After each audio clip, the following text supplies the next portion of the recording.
Hello and welcome to MBKM Models. Please don't forget to like, share, subscribe and follow for more great aircraft documentaries and model build videos. Right, what time is it? Let me have a look. It is 20 to 1. I was going to say good morning, but it's not. It's good afternoon. Yeah, very, very busy this morning. I did a aircraft documentary today on the Commonwealth Whimaway. That's like tight fit, isn't it? No, a Commonwealth Wearaway. Yeah, great little plane. Yeah, great little plane. So feel free to go on in my channel and watch it. Okay, so behind me, you can see that I am fitting the front of the nacelles on. All the clamps are taken off now. The wood has formed across the surface of the wing. All right, okay, dried out and it's stuck. I still haven't painted the PVA on it yet, but was up at 6 o'clock this morning. I was in bed at 11 o'clock last night. And what have I done? I've taken all the clamps off today and I'm attempting, easier said than done, to stick these what do you call it, the base of the nacelles from the motor mount, sorry, onto the leading edge. Okay, so it's not the easiest thing in the world. It's got to come straight. The leading edge is on a bit of an angle. And these motor mounts have got to be actually at a right angle to the fuselage. All right, so that's where I've been struggling a little bit, but it's on now and it's sticking. I've had to do some more work. I don't know if you can see them, they're up on the board. I've things either go really right or they go really wrong, and these Beaufighter wheels have been an absolute bugbear. All right, but what I've done now is remask them. I've actually cut mask out a tape to put on them, and hopefully it'll come a lot better. Oh, Monday mornings, I'll tell you this now, Monday mornings, a lot of paperwork, unbelievable. Emails, paperwork. In a minute, I've got to clean up here. I will clean the kitchen floor, clean the bathroom floor. I do it every Monday just to keep some sense of order here. But enjoying the build here. Yeah, I'm very much enjoying this. I've never done twin engine before. And as I said before, it's laundry day. So I'm going to be catching up with you all throughout the day here and there. I should be visiting Argos, and if you're not in the UK, Argos is a store where you order things online, you go along, and then you pick them up. All right, they don't actually have a shop. Are they a bit cheaper? I don't know. Argos, the guy who started up Argos, used to be the guy who started up Green Shield Stamps. If you're in the UK and you're around my age, you will know what Green Shield Stamps were. It was from the co-op, and it was instead of a dividend, and you'd save them up. About 9 million of them to get a set of hedge cutters. I've never met anyone that received a gift from Green Shield Stamps. If you did receive a gift from Green Shield Stamps in the past, leave a comment below because I'd love to hear from you. You be the one person that did actually get something. Yeah, so like I said, I ain't even got to Argos or Tool Station yet. That could be tomorrow now. I've got to do the laundry today, which is a bit like being in purgatory doing the laundry.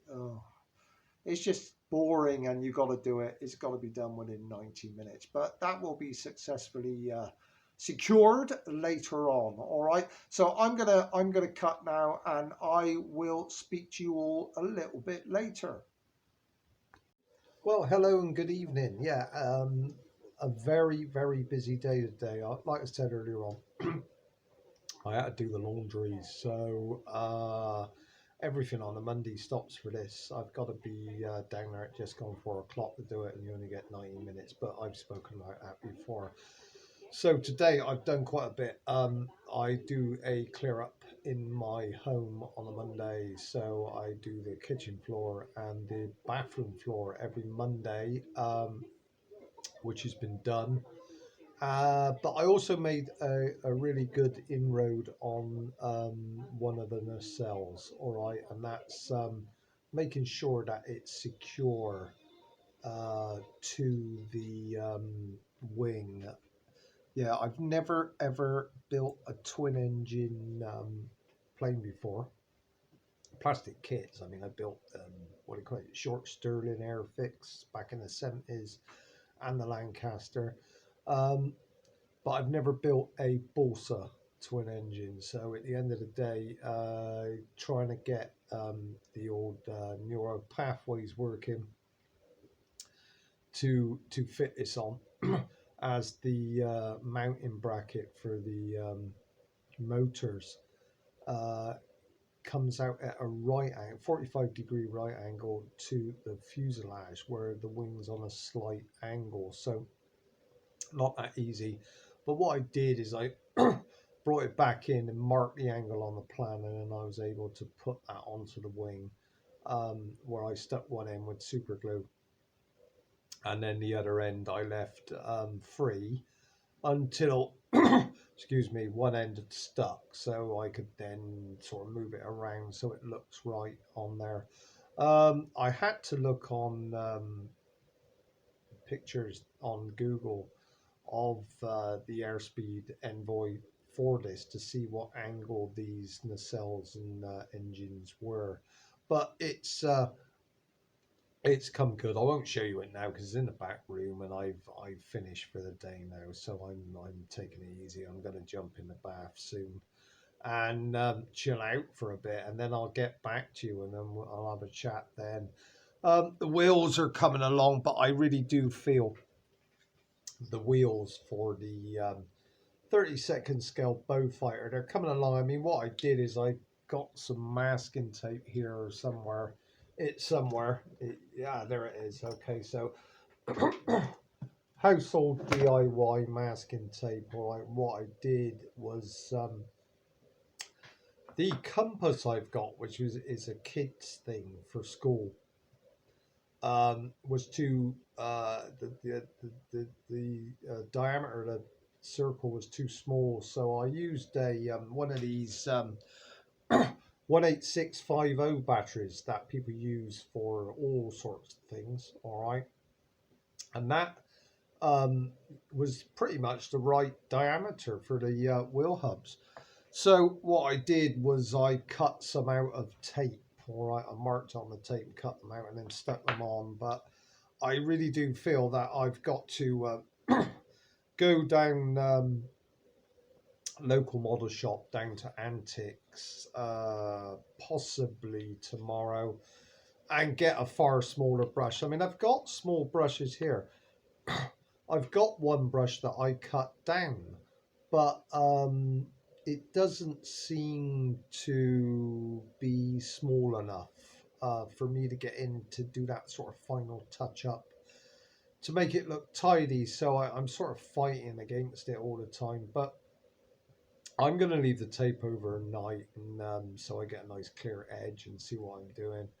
Anything like that you tape up, leave it. I mean, I built a model plastic boat kit once, and I put the tape round the hull, and I left that for about, must have been about a fortnight. And then when I pulled the tape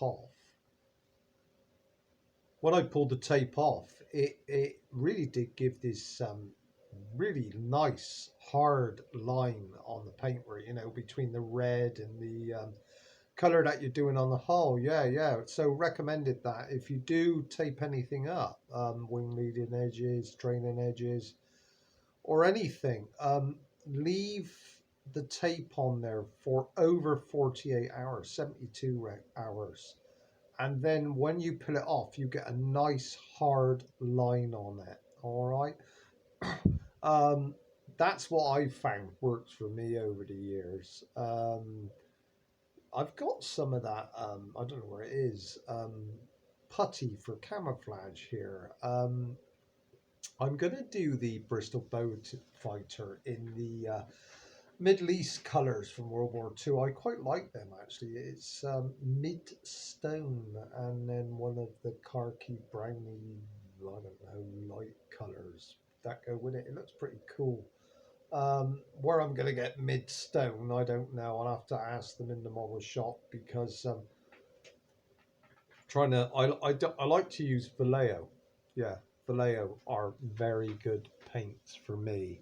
Um, they spray well as long as you mix them properly. I mean, when you're airbrushing, I'll do a video on airbrushing one day. When you're airbrushing, they say get into a consistency like milk. That's okay, but it doesn't always spray that well. But I do have a on YouTube. They a guy does a drip chart where you have a piece of paper or a piece of cardboard so many inches long, and then what you do is get a pipette and then you drop the paint on a couple of drops, the card, and then or the paper, and then you time how long it takes for that drip to go down that length. It's about 5.5 inches, 6 inches, something like that. Okay, so how long it takes to drip down, that's your air pressure, which is good. It does work actually. I tried the drip test and it is recommended. Um, yeah, so like I said, yeah. So, but when you're I like air, I love airbrushing. I find it therapeutic.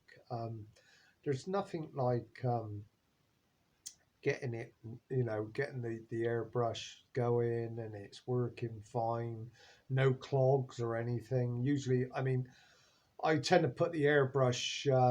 I don't fully strip them every time I use them, so a lot of the time I've got to re-clean it out. Yeah, and I use a thing called contact contour sander. To we used to use it at Rolls Royce to clean the edges of metal before they were welded, because you can't have impurities in the metal when they used to do, is it TIG welding, tungsten inert gas. Okay, you can easily get archive off of that. But we used to clean up the edges of the metal with this stuff called Gen Clean, which has probably been outlawed nowadays, and this stuff called Scotch Brite, which I gotta say it, the contour sander I buy from Tool Station looks exactly the same. It's got the same feel to it. Use it quite a lot. Yeah. Just looking at paints, or I got these are very good as well. MIG paints. Yeah, excellent paint. They have a little ball in them, stirring ball. Yeah, which is cool, little ball bearing. But like I said, I've got to clean up the airbrush before I use it, and I always use warm water through it. Yeah, to warm the working parts up. I mean, I did a video on here on airbrushing, and being an ex-army reservist, obviously I've used a rifle a lot, and anything to do with the army, you've got to clean those weapons. They call them weapons; they don't call them rifles. You've got to clean the weapons, and they're never good enough. Never good enough. Cleaning weapons, my goodness. Um, they have trestle tables out, okay, or and you get your berry and you put all the work, you strip it, and you do your ISPs, in individual safety precautions. So you do your ISPs and then you strip the fire off the action, you strip your weapon, you put all the parts in your berry, yeah. Okay, and then you've got it lead on the trestle table or on the floor. And then you've got to put a pull through the barrel and clean the firing pin. You ever tried cleaning a firing pin? It's full of black carbon that doesn't come off. So you're chipping this stuff off.